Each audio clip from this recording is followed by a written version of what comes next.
It is always a great blessing to reminisce the day when we have trusted the Lord Jesus Christ as our Lord and Savior. And as I conduct the baptismal lessons, I emphasize to them that the day that we have trusted the Lord Jesus Christ, received the Lord Jesus Christ in our hearts, that there are a lot of things that had happened to us spiritually that we don't know. That's why we need to keep on learning the Word of God and the spiritual blessings that transpired at the moment of our salvation. Once again, good morning, Kakabsat. Good morning. So that we will go to the book of 1 Samuel.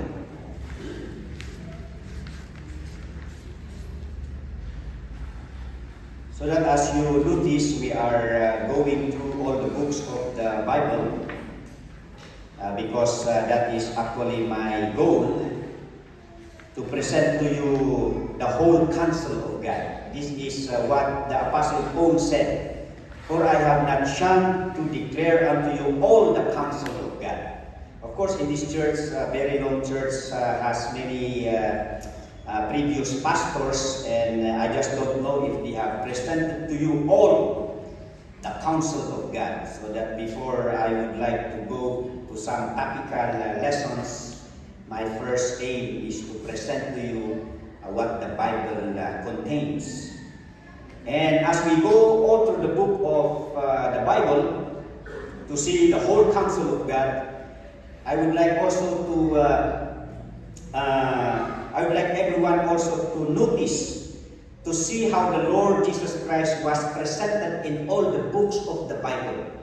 Kasi kung minsan tayo ay parang walang interes sa buklat o pagbasa ng ibang portion of the Bible because we thought that the Lord Jesus Christ is only mentioned in some other parts of the Bible, not knowing that all the books of the Bible, there is no other theme, there is no other emphasis but the Lord Jesus Christ. And that is actually the reason why these books were included to the compilation of the Bible, which we call canonization. Yeah. And when we realize that the Lord Jesus Christ is presented in all the books, I know for sure that the excitement when studying the Word of God will encourage us. And as we go through the books, I have told you that in every book, merong mood swing, no? Merong mood swing. Meron yung mga masayang libro, meron yung librong malungkot, meron naman yung mga librong masaya sa umpisa, malungkot sa hulihan, meron namang malungkot sa hulihan, tapos the ending is happy. Meron naman yung mga books na from the beginning to end, masaya, like the book of Joshua, kasi it speaks of obedience and victory. And there are other books also that begins lonely up to the end. Yan. Katulad yung sa book of Judges, because of the repeated rebellion, the repeated sin. So that last time, we have mentioned that the book of Samuel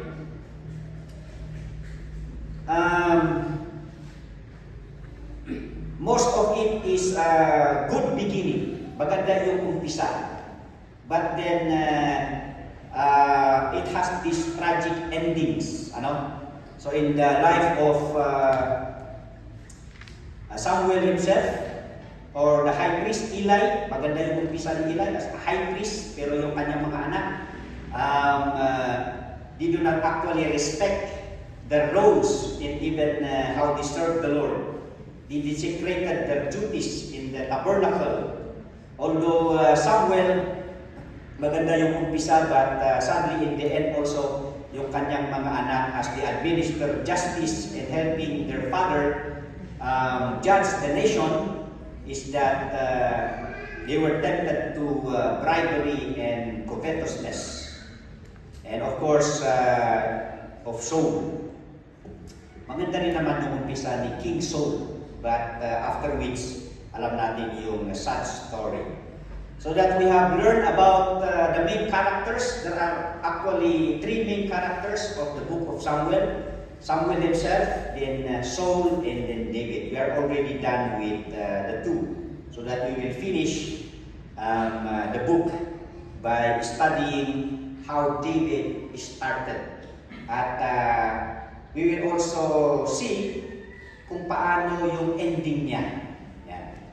So si Eli, si Samuel, si Saul, good beginning, but tragic ending. And we will discover David kung ganon din ba ang nangyari sa kanya. Okay?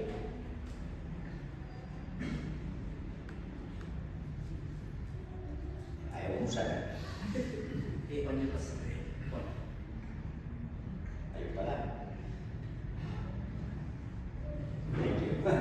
So sabi natin, just to review, that the author of Samuel is Samuel himself. Pero sabi dyan is, it's a verse, chapter 25.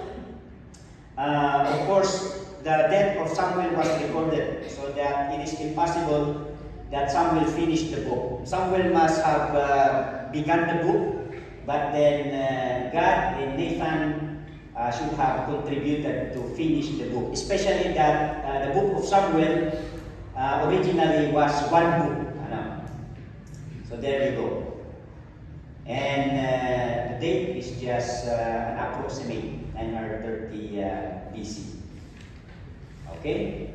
And the main characters, Samuel the prophet, Saul the disobedient king, and David the shepherd. So that are based on sa outline natin.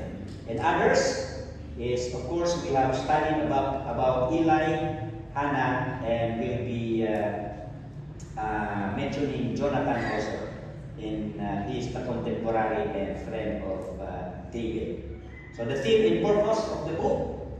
So it picks up the history of Israel where Judges left off after Samson. Yan. So before the book of Judges and yung Samuel, to continue the history of Israel, nagkaroon tayo ng patalastas doon sa gitna. This is the book of Ruth. So that in 1 Samuel, it traces the transition of Israel leadership from the judges to kings or from theocracy to monarchy. The word theocracy, this is actually God's direct rule sa mga Israelites by using the judges. So diretso ang presidente nila is God Himself. Pero ayaw ng mga Israelites kasi they are, as they saw around them, at least meron silang hari na nag-lead sa kanila. So, they desire to also have a human leader, a visible leader. That's why, sabi nila, sawang-sawa na kami sa leader na hindi nakikita. No, mahirap na naman maging leader tapos hindi ka nakikita. Lalo na pag may mga kalamidad, ang gusto nila pag may kalamidad, nandun ka agad si President o nandun lahat ng mga opisyal. So there are some higher officials would say, kaya nga may delegated governance so that ang mga unang mag-response, kung sa bagay, may mga ibang mga leaders tayo noon na pag sa calamity, nandun ka agad sila. No? But then sa mga Israelites, sawang-sawa na sila, paano yan? We always need a mediator to intercede for us. So gusto namin yung direct ka na nakikita at siya yung magsasabi kung ano ang gawin. So that, there you go. So for Samuel records, Samuel is considered to be the last judge of Israel. Pero yung judge na ito, hindi ito yung judge sa korte na sinasabi natin. When we say judge in the Bible, they act as a warrior, soldier, and then at the same time a prophet. And then some judges would perform the animal sacrifices. Okay? And of course, the reign and decline of Saul and the anointing of David. Dito tayo mag-uumpisa in our series. And historically, one of the key purpose of 1 Samuel is to record the divine origin of the Davidic dynasty. Dito mag-umpisa yung promise ng Panginoon that out of David ay magkakaroon ng kahariang walang hanggan. At dito rin manggagaling in the descendant of David, dito manggagaling yung promised Messiah or the deliverer king and savior. The key chapters is chapter 8, 15, and 16. Chapter 8 records the sad complaint of the nation and their desire for a king over them. And then in chapter 15, it records the transition of kingdom authority of Saul because of his sin. He was rejected. And the monarchy was given to David because of his disobedience, Saul's disobedience. And chapter 16 forms another key, for it records the choice and anointing of David. And those were the key verses that speaks about the demand of the Israelites for a king. In the second verse, this is the rejection of Saul, and it was transferred to David. Okay, so how do we see the Lord Jesus Christ in the book of Samuel? Of course, Samuel was the typology, although he is not a perfect. You notice in every Bible character that typifies the Lord Jesus Christ, we actually see their blunders, we see their weaknesses, but then in some degree, in some area, that these Bible characters typifies the Lord Jesus Christ. So like Samuel, he acts as a judge, a prophet, and a priest. Although he is not a king, but as a judge, he was the one who ruled the Israelites during his time. And then, secondly, how the Lord Jesus Christ was presented in the book of Samuel. This is the first time that the word anointed one was emphasized. And this verse is a prayer of Hannah because of her thanksgiving. Nung nagpapasalamat si Hannah because Hannah or God granted her prayers for a son na she committed to serve the Lord all the days of his life. And then when she gave Samuel to the services of the tabernacle, she praised the Lord, and at the ending of her praise, then she recognizes the Lord and exalt the horn. When we say horn in the Bible, yung literal na sungay, yeah. But the authority. Okay, so when you read horn in the Bible, one of its meaning is authority. To exalt the authority of His anointed. Yeah, that is the Lord Jesus Christ there. So furthermore, the primary portrait and anticipation of Messiah is found in the life of David. He was born in Bethlehem, worked as a shepherd, ruler over Israel, and became the forerunner of Messiah King through the Davidic dynasty. Okay? The outline? Okay. So we have already discussed that. Samuel, how he was born, how he was called by God, and how he was commissioned, and then we talked about his concern. In this later part of his life, he became old. Kung minsan, pag tayo ay tumatanda sa paglilingkod or in our areas of life, even in our workplace or even in our family, kung minsan yung mga anak, kasi malaki na sila, meron na silang mga sariling desisyon, they are independent. So kung minsan is hindi sila nakikinig sa atin. Mahirap din tumanda na mga kapatid. This is one of our struggles. So that because si Samuel nga ay matanda na siya sa chapter 8, no? Kasi bata pa siya sa chapter 1 eh. Pero sa chapter 8 matanda na siya. But then anyway, yung kanilang, yung dalawa niyang anak na inaasahan to govern Israel with him is that naging covetous sila. That's why they accept bribery, they became corrupt. And that it helps this helped the people to reject this representative of God. Si Samuel, kaya gusto na nila yung literal na taong makikita. Yan. Although Samuel was disheartened, but then sabi ng Panginoon, sige, pagbigyan natin sila. So, walang magawa si Samuel. So, hinanap niya ngayon kung sino yung inihanda ng Panginoon. And of course, that was Saul. Yung sabi natin, tall, fair, and handsome. Yan. Pero mahiyain. So, okay yung beginning niya. Mahiyain siya. He was a humble person.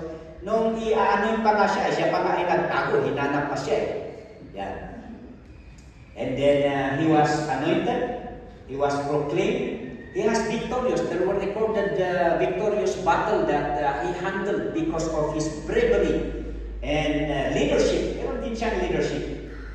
And then, but then, one of his failure is that as a warrior, hindi siya nakahintay doon sa animal sacrifice that should be done only by the designated servant of the Lord. Yung prophet, si Samuel, hindi siya nakahintay. So gumawa siya ng burnt offering that is not accepted by the Lord. And that's the beginning of his rejection. Napalala pa ito during the time na sabi ni God na you conquer this tribe of the Amalekites, and I command you to kill all of them, even the animals. That's the degree of their curse, that even the animals are to die. You annihilate them, that's the command. Pero ano ang nangyari? After the battle, may mga, pagdating ni Samuel, meron siyang mga naririnig na mga boses ng mga tupa at mga kalabawang baka. Yan. And then, surprisingly, hindi pa niya pinatay yung hari ng Amalek. So that galit na galit ang Panginoon sa mga Amalekites because during the deliverance of the Israelites from Egypt, these Amalekites helped in burdening them. They did not allow them to pass through a shortcut, or they became enemies. So that when they conquered the land, then God remembered them and said, Saul as the leader must kill all the people of this tribe. But then he spared even the leader, the King Agag. So that galit na galit si Samuel, so that in front of them, he killed Agag. So that was the end. So the application that we have derived as we have gone through this story, yan. First Samuel is a book of great beginnings and tragic endings. That's why the need of securing the faith of our children to the Lord. Kaya nga, family is our first ministry. And secondly, the difficulty of guiding our children when they are already grown up and we are superseded with age and authority. That is why the Bible teaches that our children must be taught of the Lord as early from the childhood. Familiar verse, Proverbs 22:6. Train up a child in the way he should go, and when he is old, he will not depart from it. And very important verse when we minister to our children, that they might set their hope in God and not forget the words of God, but keep His commandments. So repeatedly, ganun ang nangyari sa book of Joshua and the book of Judges. Naging problema yung mga next generation. First Samuel as an extension of the book of Judges. On the first part, ganun din.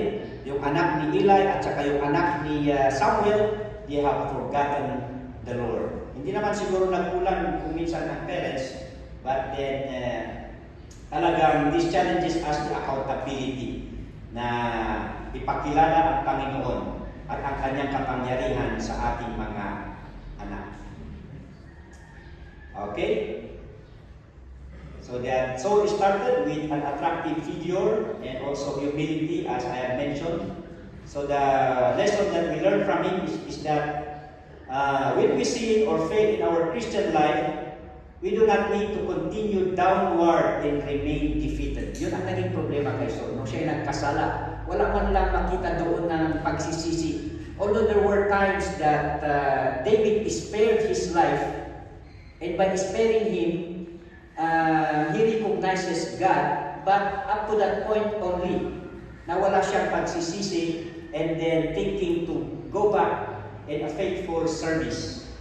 So that the need, when we see the need to restore our relationship with God through confession, repentance, and commitment. Dito nagkaiba si Saul at saka si David. Every time that a prophet would rebuke David, instantly siya ay magpapakumbaba and then confess his sin. Pero si Saul, when confronted by Samuel, ano ang kanyang ginawa? Ay si Nathan, he made alibis. So yun. And then continued a defeated spiritual life. And the lessons, the virtue of a regular worship to God. When we come to worship God, this is an opportunity for pouring ourselves to God. So that every year, with Elkanah, Hannah, their family would go to Shiloh and offer their worship. Then this was an opportunity for Hannah to pour out her heart to the Lord. And of course, we know her life. The virtue of an earnest prayer to God results to an answered prayer. The effectual fervent prayer of a righteous man availeth much. And of course, the virtue of fulfilling our promise before God. When Hannah fulfilled her promise, then there were more blessings that she received. Hindi lang siya nagkaroon ng isang anak. Dinagdagan ng Panginoon ang kanyang anak with 5 siblings. And more blessings dahil tinupad ni Hannah yung kanyang prayer na pag siya ibibigyan ng Panginoon ng anak, ibibigay niya ito sa Panginoon so that not only she received additional children, but also si Samuel grew up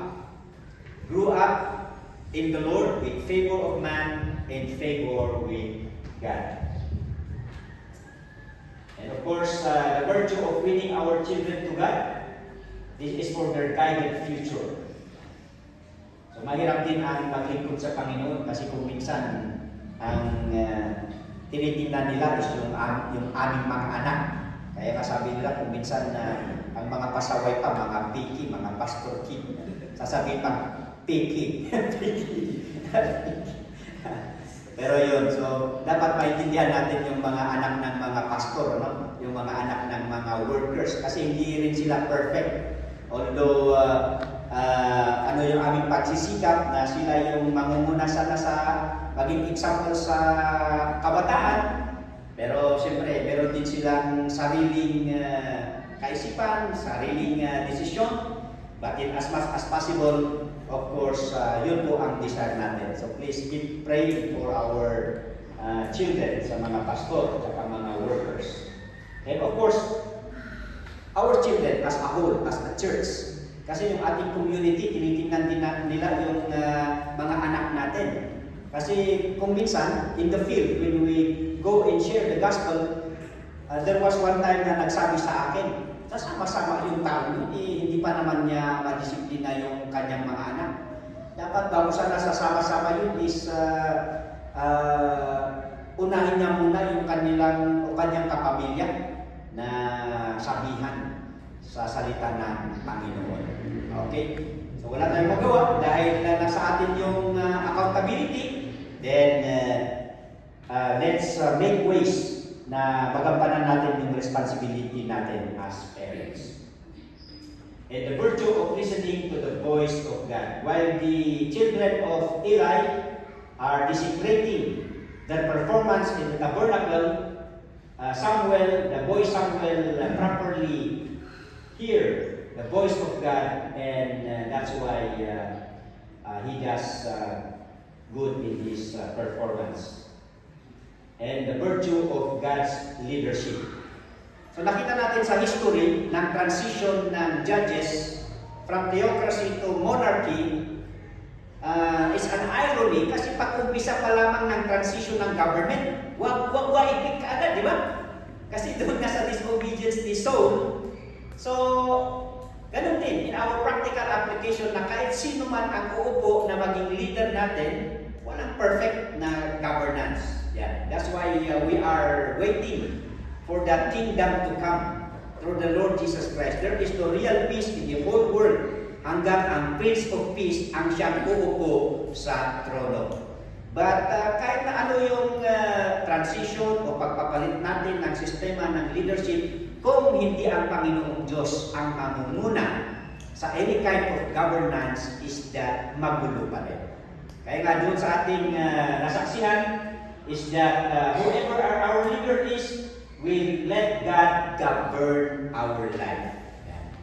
Sabi nga doon, the fruit of the Holy Spirit, na kahit na walang mag-govern sa atin, walang magsasabi sa ating gagawin, if we are guided by God through the Holy Spirit, kahit na walang batas, magiging maayos ang community.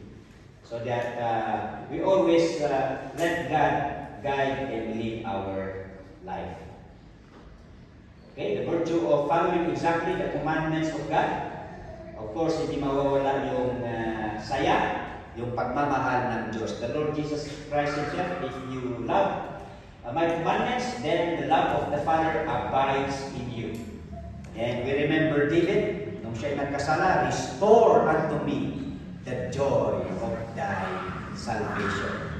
Kaya pag tayo ay sumasalungat, when we disobey, then the consequence is that tayo mismo ang nasasaktan, tayo mismo ang nabibigatan. So that in following the Lord, meron tayong awit, trust and obey. For there's no other way to be happy in Jesus but to trust and obey. Okay. To the third outline. Si David, the second king. Hindi ko na siguro sabihin sa inyo, alam niyo na ang patungkol kay David. Oh. Kasi doon sa Sunday school, ng mga bata, kasi nung mga seminaryan kami, pumupunta kami sa mga outreaches. Yung kasama namin, dala-dala niya na yung visual. Oh, yung visual. Nakita niya doon sa visual na hawak-hawak niya, si David Ingulayan. Ay, alam na namin yan! Bakit ano ba ang kwento ni David Ingulayan? Nagkwento na yung mga bata, alam na nila yung kwento. Yan. So sabi niya, na-insulto yung kasama namin. Ay, hindi yan ang pangyayari. So ang kinuwento niya ngayon, natalo si David, ang panalo si Goliath.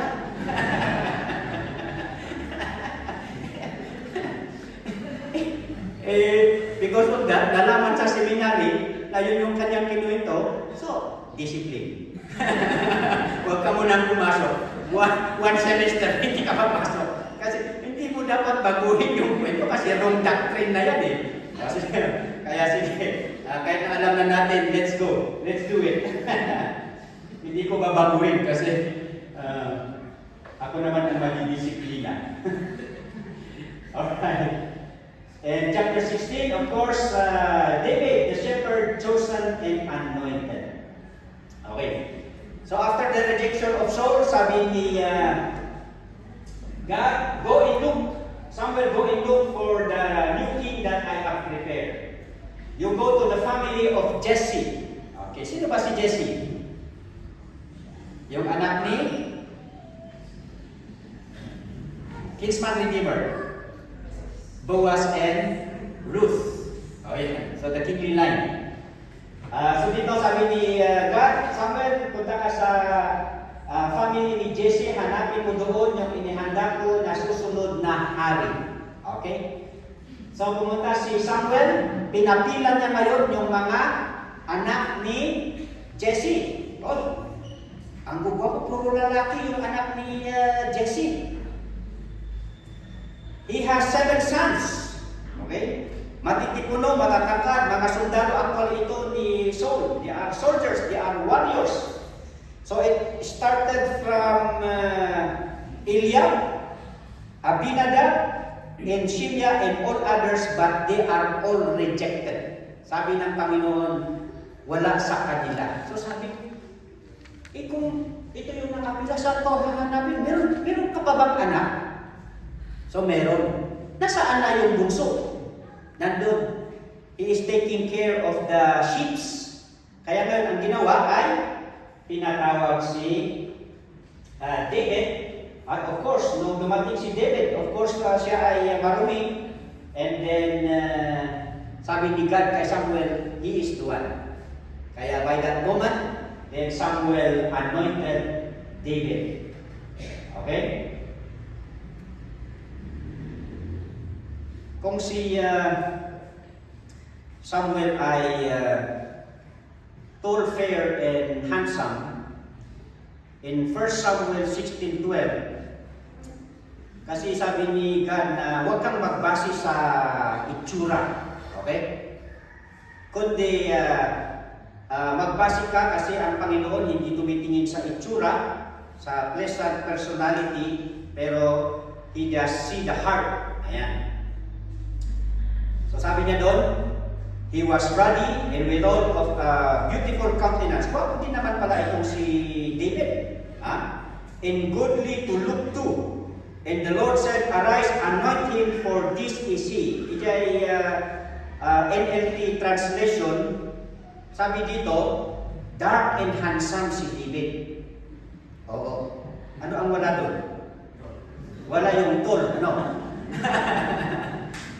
Kaya sabi ko, ako ata yun Ako ata si David Yan. Kasi dark and handsome ako, pero hindi ako tall. Oo. Kaya hindi ako nakapag-apply sa PMA. Dahil bagsak ako 5'4" ako Dito sa ilong ko napunta yung 1 inch. Kung sana nilagay na lang sana dito sa ulo ko, sana pumasa ako sa height. Pero sabi dito, David is dark and handsome with beautiful eyes. Yun naman, si David. Not only na ganito si David, yun. David served in the palace due to his talent in heart. Kung sa panahon natin, magaling mag-gitara sana ito. No? Pero sa kanya is heart. Alam natin yung nangyari kay Saul, he was disturbed after all na hindi siya bumabalik sa Panginoon because he allowed to live as a defeated spiritual life so that the enemy or the spirits took the opportunity to disturb him and then to comfort, to entertain Saul. Then si David ay na-discover na magaling sa pagtugtog ng harp so that David served in the palace. And he also became Saul's armor bearer. So doon, yung umpisa, kung si David galing sa field, siya ay napunta sa palasyo, it's because of his talent in playing harp. In the next, in chapter 17, we will see him as the champion. Ano ang nangyari dyan? There was one time that Jesse sent, pinadala niya si David para magdala ng baon sa kanyang mga kapatiran, sa kanyang mga kapatid, doon sa battlefield. At nung dinala niya yung baon ng kanyang mga kapatid, nasaksihan niya, na pakinggan niya, narinig niya yung pagsisigaw ni Goliath, kung paano niya binamak ang Panginoong Diyos. So doon pa lang is hindi na maganda sa kainga ni David yung pinagsasabi nitong hikante. Yan. So and because of that, yan. Sabi niya, bakit walang gustong lumaban doon sa higante yun? And then so nag-volunteer siya. So sa kanyang pag-volunteer, pumunta siya, nag-present kay King Saul na siya ang lalaban. Siyempre pinagtawanan siya kasi maliit pa siya. Paano mo lalabanan ang isang sundalo? Kahit na sundalo, hindi pa siya higante. Pero yan, higante pa nga yan. Champion pa yan ng mga Philistines. So sabi niya is, doon nga sa aking pagbabantay ng aking mga tupa is ang mga kalaban ko doon is mga leon, mga bear. Hinahabol ko pa nga sila para isalba ko yung aking tupa. Yan. So, sa kanyang pagpursige, siyempre, kung ganyan ang gusto mo, pinagbigyan siya ngayon. O sige, sa'yo na ito, dalhin mo na itong aking mga armas. Pero nung sinubukan ni David, of course, hindi kasya. Oh, malalaki yung mga armas, kaya sabi niya, gagamitin ko yung mas familiar sa akin. Yeah. The shepherd's bag, the sling, and the staff. Yun lang naman ang aking weapon when I keep my flock. So yun ang gagamitin ko. So to make the story short, lumaban siya kay David. Yan. And David killed Goliath in the name of the Lord, and the Israelites pursued the Philistines. Okay? So ang tanong, ano ang pumatay kay David? Ha? Di ba to? Di kinalain na nga sa palit pansinda, di sling. Yan. Of course, the power of the Lord, the name of the Lord was the one that killed Goliath. So nung namatay na si Goliath, natumba na siya, pumunta si David, kinuha yung espada ni Goliath, and then he beheaded him.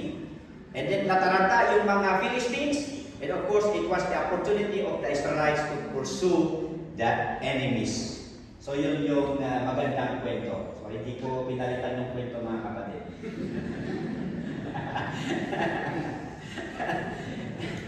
And of course, pag-uwi sa palasyo, of course, there was rejoicing, there was a celebration, at dito na nakilala ni David si Jonathan, yung isang anak ni Saul. So that nung nagkita sila, meron kaagad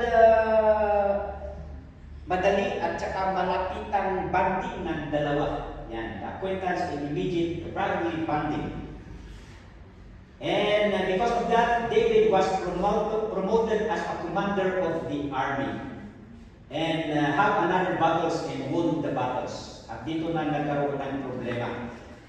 Nagselos na ngayon si Saul dahil yung mga tao kinikilala nila na mas maraming napatay si David kaysa si Saul. Kung si Saul, mga hundreds lang. Pero si David, thousands ang kanyang napapatay doon sa laban. Yan. And because of this, sa kanyang pagselos, gusto niyang ipahamak ngayon si David.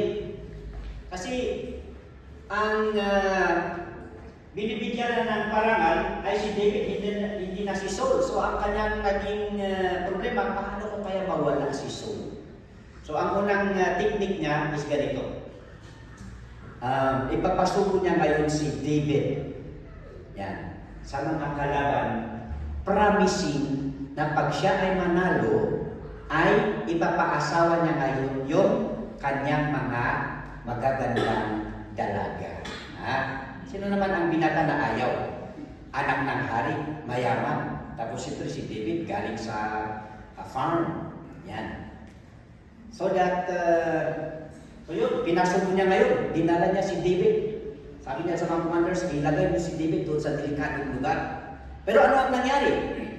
Siyempre, God is with him, so nanalo siya. So nung pag-uwi niya, is sabi ni David, no kung Ilocano, pagkaanak na ba rin?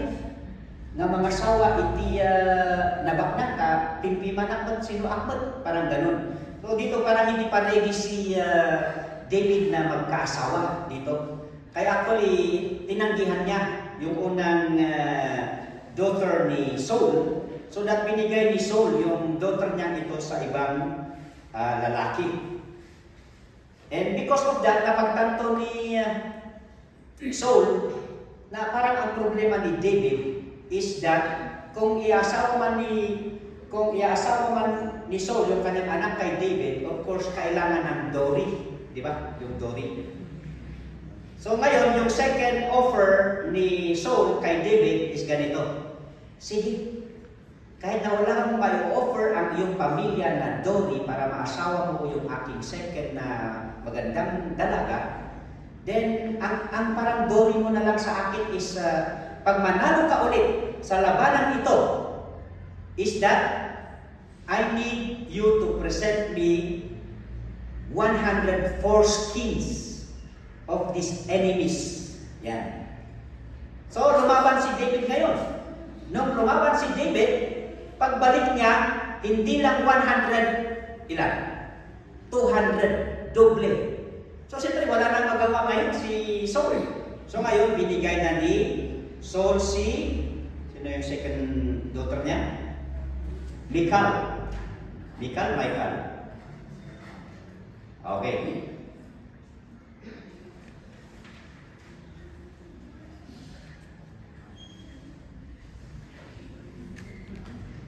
Si Merab yung una, daughter Merab. And then ito si Michal was the second. So wala nagawa. So nagkaroon na ng asawa si David. Okay? Pero after all, no, siyempre naging son-in-law dapat ni Saul si David. Di sana dapat mas kampante siya ngayon, di ba? Kasi nga son-in-law niya ngayon si David. Pero hindi. Ang nangyari is mas lalo siyang natakot. Oo. Kung ano ang gagawin ni David sa kanya. And because of that, he decided to kill David himself. Yeah.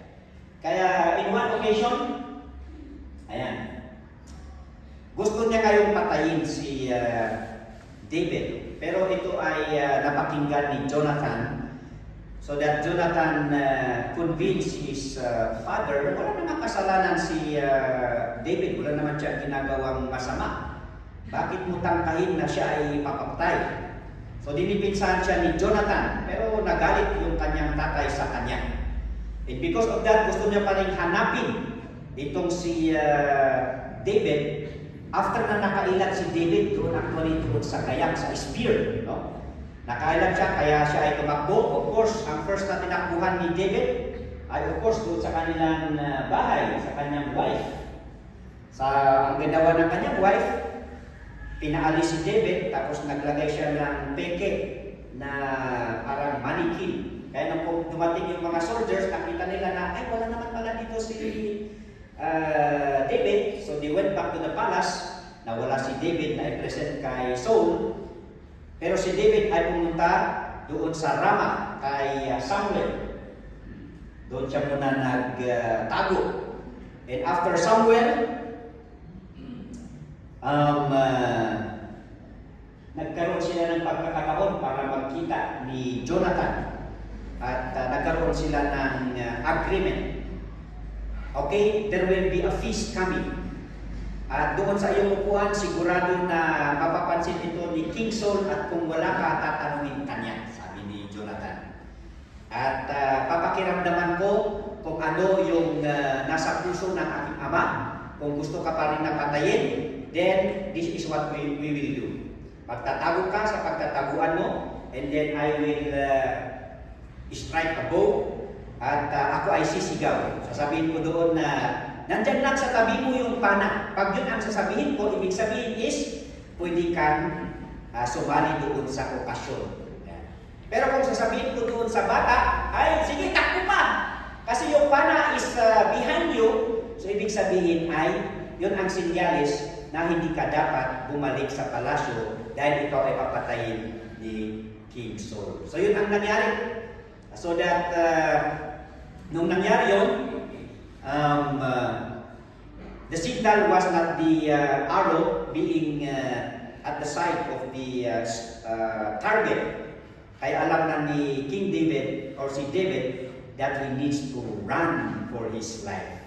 Pero bago nangyari yun, lumabas siya, pinauwi yung bata, then lumabas siya, then nagkaroon muna sila ng yung mapagmahal, ibigang pagpapaalam. Okay? So he was protected by Jonathan. And then, of course, if you run for your life, of course, hindi ka naman magtatago sa isang lugar. Dapat palipat-lipat. So makikita natin dito, as a fugitive, palipat-lipat si David, and he came under the protection of Ahimelech. Sino ba itong Ahimelech? Ahimelech is a high priest. At dito, with his companions, sila ay gutom na gutom, kaya pinakain sila ng holy bread, no? Sa noon. Pero nung nandun si David kay Ahimelech, one of the servant of Saul was there. So ibig sabihin, itong si Doeg na Edomite, na servant ni Saul, is alam niya na nandoon si David. So alam na ni King Saul o si David na hindi niya kailangan magtagal doon, kaya siya ay lumayo ulit. Pumunta siya doon kay Achish. Sino ba ang Achish na yan? Si Achish actually is one of the king of the Philistines. Okay. And then to have protection, siyempre, pag nandun siya lang sa boundary ng mga Israelites, David know that he is in danger, kaya pumunta siya doon sa kanyang kaibigan na Philistine king. Yan. Pero napansin ng mga Philistines, hindi ba yan yung David na pinagsisigaw nila na marami siyang namatay ng mga thousands? At si Saul ay hundreds lang. At of course, ang mga marami niyang pinatay, mga Philistines. Yan. Bakit nandyan yan? Although sabi ni Achish sa kanila, his life is in danger at asset natin siya ngayon kasi siya ay kalaban ng hari, magagamit natin siya. But then, nung napansin ni David na parang delikado siya, nagpanggap siya. Nagpanggap siya na wala siyang matinong pag-iisip. Yan. And then that's the reason why he was able to escape. And then, for a shelter with his men, he went to the wilderness, to the mountains for his security. Yan. Doon sa chapter 22, nung malaman ni Saul na si Ahimelech accommodated David, Saul killed Ahimelech the priest, the high priest and his family. Pero one of the sons of Ahimelech was able to escape and join David and became one of David's army. So that in chapter 23, David hid in the wilderness. And what wilderness? So hindi lang isang lugar doon sa wilderness. Palipat-lipat pa rin siya from Zeb, Horesh to Maon. And on that occasion, si Jonathan as a friend ay hinanap niya pa rin si David to give him an encouragement. And encourage him of his faith in God and assured his friendship to him. Yan.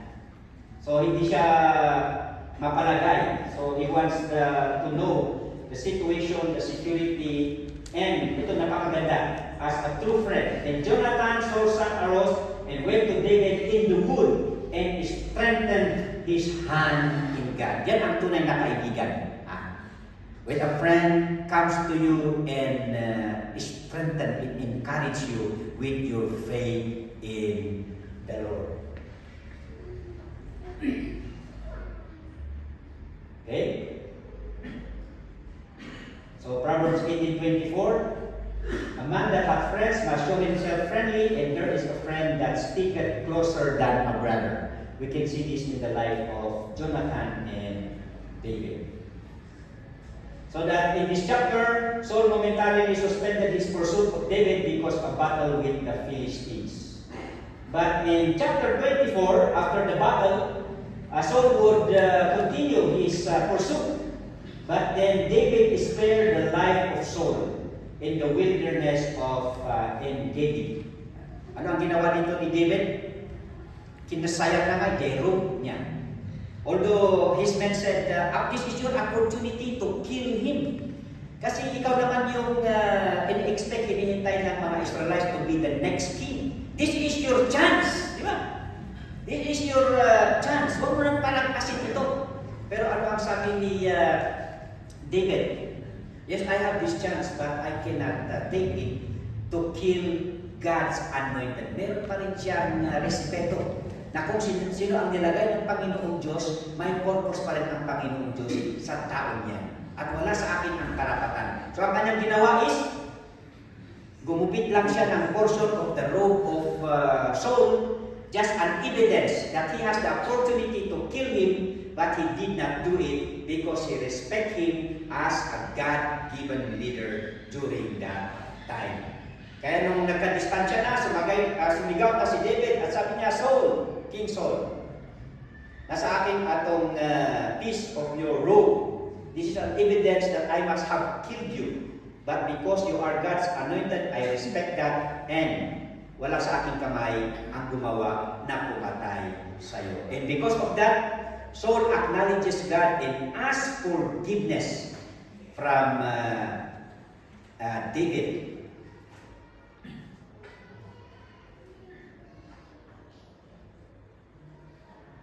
Okay, so in chapter 25, mentioned the death of Samuel and the story of Nabal, who would not lend a help to David for the protection of his flocks. Nabal's wife Abigail interceded for Nabal, which he rebuked after his big party that caused him stroke and died after 10 days. David later took Abigail to his wife. Doon sa kanilang pagtatago doon sa wilderness, their presence actually there is meron yung mga hold-uppers, no? And because of their presence, natatakot yung mga hold-uppers para kumuha ng mga flocks ni Nabal. And Nabal himself know the presence of David in his armies that gives security to their surrounding. Yan. Kaya nga lumago yung kanyang agriculture resources. So that David requested the help of Nabal na tumulong sa kanya. Pero when he sent his messengers, pinagalitan pa sila ni Nabal, ininsulto. And because of that, sabi ni David, because Nabal did not realize, did not recognize that our presence give the security of his household, then let's go and give him what he deserved. Yeah. So that we will go and execute him. Pero ito ay nalaman ni Abigail, yung wife ni Nabal. And because of that, nagkusa si Abigail na magdala ng pasalubong. Pumunta sila doon kay David, nasalubong nila si David, at kinuwenta sa kanya, siya ang humingi ng paumanhin. And because of that, David was comforted at hindi niya na tinuloy yung kanyang balak na patayin si Nabal. Pero nung pag-uwi ni Abigail at ikinuwento sa kanya yung ginawa ni Abigail para hindi siya tuluyan na atakihin ni David with his men, so that doon siya nagulat and then nagkaroon siya ng stroke according to what is seen there. And after 10 days, namatay si Nabal, and then David took Abigail to be his wife. So yan yung mga pagkakataon na hindi ibig sabihin kung si David ay meron siyang asawa, kumuha ulit ng asawa, ganun din ba sa atin?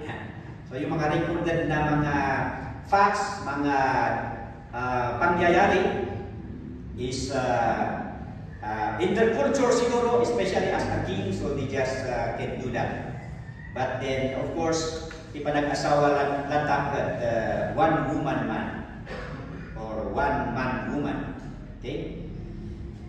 So yun ang nangyari sa chapter 25. Chapter 26, David spares Saul again at the hill of Hakila. So, tuloy-tuloy pa rin ang paghahanting, although humingi na siya ng paumanhin, pero balik pa rin sa kanya yung masamang espiritu na gusto niyang patayin si David, so that he again took the initiative to go and find David in the hill of Hakila. Nandun naman siya. Actually, hindi lang siya mag-isang natutulog, even his right hand, si Abner, the right hand of Saul, they were sleeping. But then David was able to go and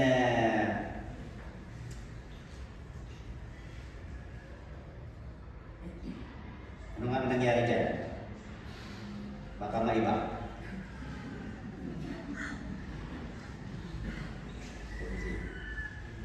Yun. So that doon sa pangalawang pagkakataon, that David and Abishai went with Saul sleeping together with his bodyguard Abner, they took his spear.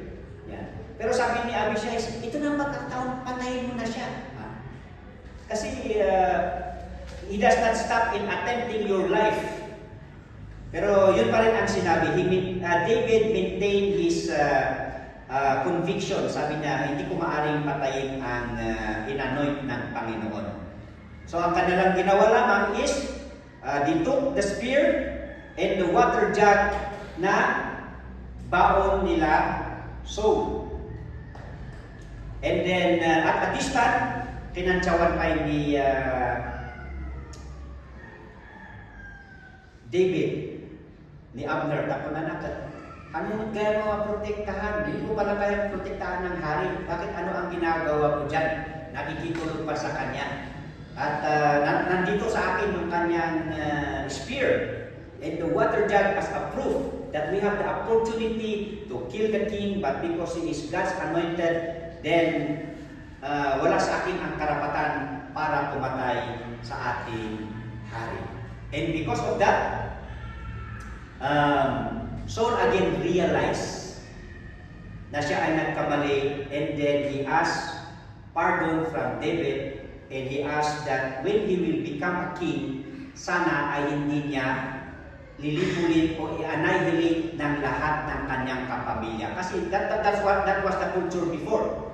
Na pag you have overcome a kingdom or you have overcome the one who is ruling, para wala kang maging problema sa iyong susunod na paghahari at sa mga pagmana ng inyong kaharian, you need to kill all the descendants of that royalty.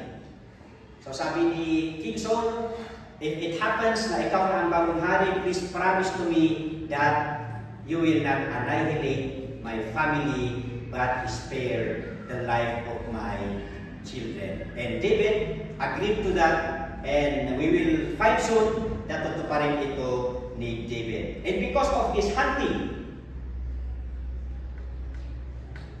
napilitan na si David na tumungo ulit doon kay Achish, doon sa territory ng Philistines.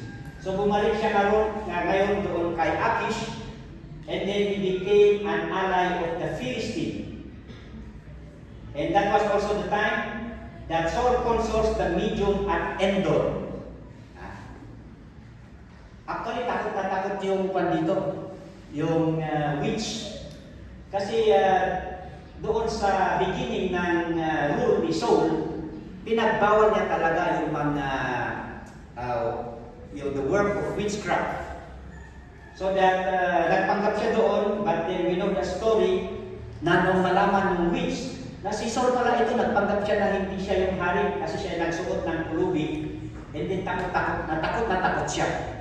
Akala niya is papatayin siya ni Saul, pero in his desperate moment, kasi nga wala siyang natatanggap na revelation, kaya gusto niya na mabuhay muli si Samuel kung ano ang sasabihin ni Samuel sa pagpapatuloy ng kanyang kaharian. So ano ang nangyari doon? Meron nga, according to the story, is that nung kumunsok siya doon sa witch, then bumangon si Samuel. Totoo kaya yun? Kasi kung minsan yun ang nagiging debate din sa seminary ito, kung totoo ba yun. But we know, of course, na yung trabaho ng kadiliman is nagpapanggap ang ating kaaway na nangyari yun. But according to that, na si Saul nga ay bumangon dyan, although this is really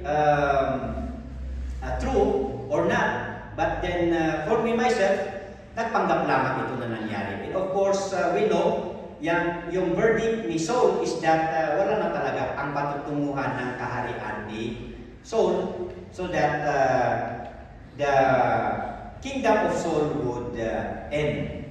So yun, so wala siyang nakuhang assurance na maganda because of his disobedience to the Lord.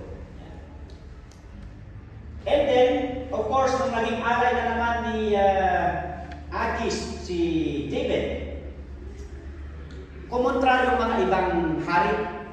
Kasi sabi nila, especially na makakaaway natin yung mga Israelites, baka of course, tatalito dyan, and then mapapasama tayo ulit. So they are not in agreement. So walang magawa ngayon si Akish, pero sabi niya, well, though we have this relationship, this bonding as a brother, wala akong magawa because all of my companions are against it. So pinauwi na lamang si David. And blessing in disguise din, ano? Kasi ang makakaaway nila dito is mga Israelites.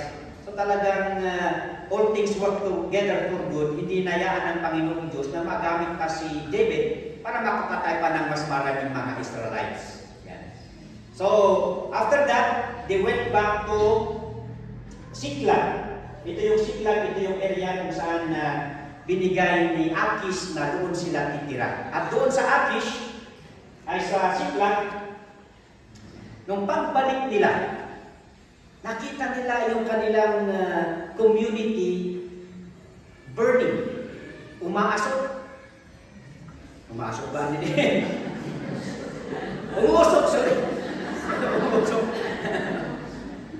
So nung pagpunta nila doon, nakita nila, oh, there were enemies who were able to attack their community. At doon na sa Siklag, pagdating nila doon, nasunog yung kanilang mga kabahayan, tapos wala na yung kanilang mga asawa, yung kanilang mga anak, because the Amalekites took them.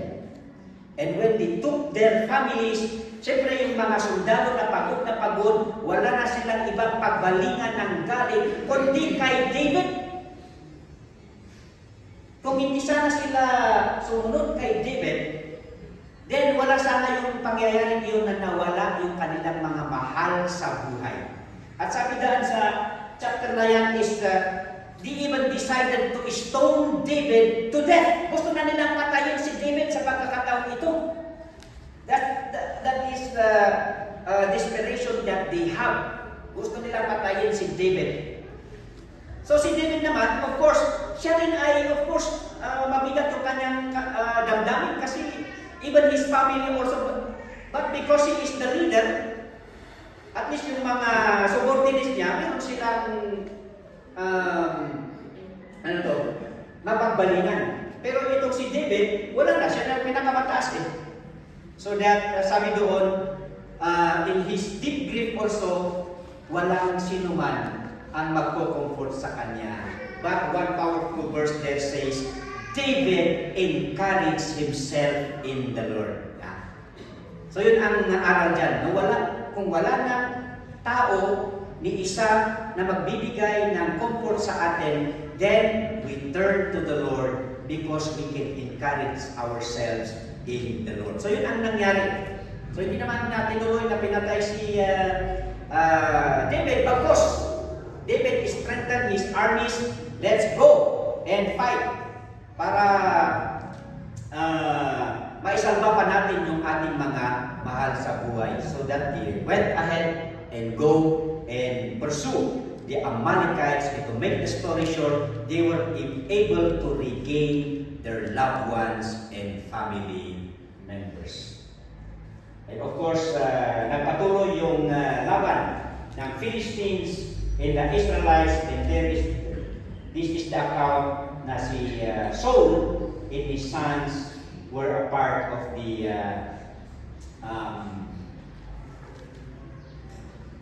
kasama doon sa mga namatay. The end story, the tragic end of Saul. Na natamaan siya ng pana. Nung natamaan si Saul ng pana, sabi niya doon sa kanyang armor bearer, I demand mercy killing. Maawa ka sa akin. Kaysa naman ako ay pagtripan ng mga kaaway. I'd rather die in your hands. Pero of course, the armor bearer do not want to kill his master. So ano ang ginawa ni Saul? Siya na ang kumuha doon sa espada at pinatay niya yung kanyang sarili. So that was the end of the book of Samuel, chapter 31, the tragic end of Saul, including his sons and of course his soldiers. So lesson. Overall lesson from the book of Samuel is the virtue of waiting on God's perfect time. It keeps you from desperation and grievances. Sabi nga natin dito is David has the opportunity to kill Saul. But then he did not do it. Yan. So Israelites cannot wait on God's timetable to provide them a king, and the person persistently demanded for it. Although David was anointed king, he had to wait for God's perfect time and did not harm Saul in two occasions that he can kill him. He relied on God when to end his rule. Yan.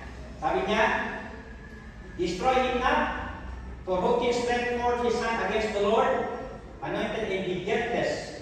David said furthermore, as the Lord liveth, the Lord shall smite him, or his day shall come to die, or he shall descend into battle and perish. So that agaganap ni David nga sumarunong nga hari. Because God knows, or David knows, that God has a perfect time for him to be the king, although he was already anointed. So the virtue of waiting on God's perfect time. So God's calendar is always the best.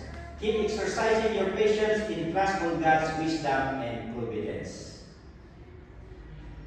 The second one, the virtue of respecting leaders. Okay? It makes you upright. Yan si David. He has the two chances but never did it, or he acknowledges the perfect time. At in our application, Romans 13:1-2. Let your soul be subject unto the higher powers, for there is the power of God to be ordained by God. Whosoever therefore resisted the power, resisted the ordinance of God, and did not resist, shall receive to themselves damnation. Yan. For this is good and acceptable in the sight of God our Savior. Kahit na hindi natin gusto kung sino yung mga nasa posisyon, but we remain our respect sa kanila, so that this is good and acceptable before Him. For this is good and acceptable in the sight of God our Savior, who have all men to be saved and to come unto the knowledge of the truth. Okay? The virtue of friendship in the life of David and Jonathan. It solidifies relationship. Although Saul was Jonathan's father and the king of Israel, Jonathan never betrayed David but protected him. Jonathan even sought to visit him in his difficult condition and encourage him in the Lord. Ang nabanggit natin kanina, and Jonathan's son arose and went to David in the wood and strengthened his hand in God. And the virtue of self-encouragement before God. Okay. No, awan ti comfort, awan ti bisita ka na kayo, awan ti aghay ka na kayo. It helps you with a steady composure of yourself. So David experienced the toughest moment with his loyal men that stood by him, instantly turned against him, and even attempted his life because of an adversity. So that when David has no one to turn to, he did not lose hope but encouraged himself in the Lord. When you come to a point that wala ka ng pag-asa, you will always come to the Lord and you will always find Him caring for you. Kaya sabi sa 1 Peter 5:7, casting all your care upon Him, for He careth for you. And the virtue of kindness and generosity. This differentiates a follower of the Lord. Ito kasi yung nangyari, no?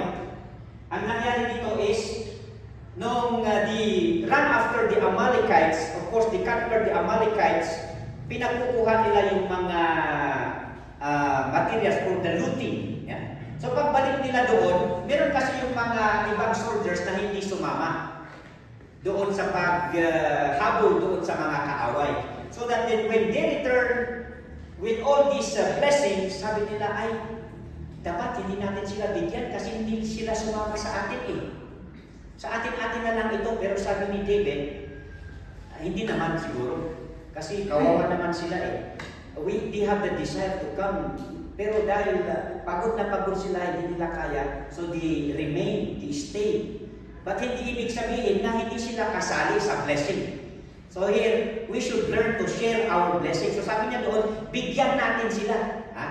Equal parts. At yung mga blessings nila na nakuha nila sa mga Amalekites, they did not only share the blessings to their companions who did not accompany them in pursuing the enemies, but they also shared some of the blessings doon sa mga tribes that are not enemies of David. Yeah.